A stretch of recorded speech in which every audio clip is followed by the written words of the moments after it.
Nous en direct du Marais à Paris, Frédéric Hervé, bonjour. Vous êtes patron d'un bar dans ce quartier parisien très animé. Vos relations sont plutôt difficiles avec certains riverains. Vous dites que vous êtes harcelé par une association. Vous pensez qu'il y a une intolérance au bruit dans la capitale aujourd'hui ?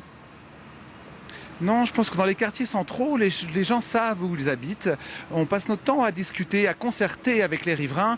Et en réalité, c'est souvent quelques personnes un peu mauvais coucheurs qui posent problème. Mais dans la majorité des cas, l'entente se passe bien. Alors vous avez comme projet d'ouvrir un nouvel établissement, même en respectant la législation. C'est devenu mission impossible aujourd'hui à Paris ?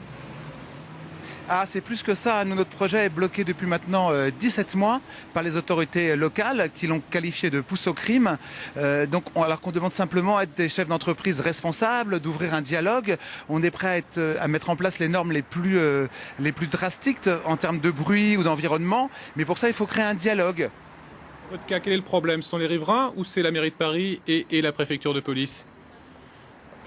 Nous, dans notre cas de figure, c'est plus la mairie du 4e. Nous, ce qu'on demande, c'est un arbitrage de la mairie de Paris qui doit avoir une vue globale sur les arrondissements pour que la nuit à Paris retrouve ses gloires d'antan, si j'ose dire. Et ça peut se faire uniquement avec des concertations. Si on ne nous répond pas, si on ne nous traite pas comme des chefs d'entreprise tout à fait responsables, la situation va être de plus en plus difficile. Frédéric Hervé, le problème des tapages nocturnes, ce sont les clients qui fument dehors parce qu'ils n'ont plus le droit de fumer à l'intérieur. Est-ce que vous vous sentez, vous, responsable de ces clients ?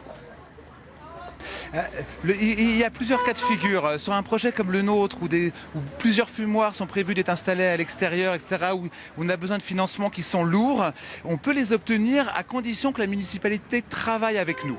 Et là, on trouve des solutions. Si de fait, on est qualifié de projet pousse au crime dès la mise en place, on a beaucoup de mal à trouver les financements nécessaires à résoudre les problèmes environnementaux.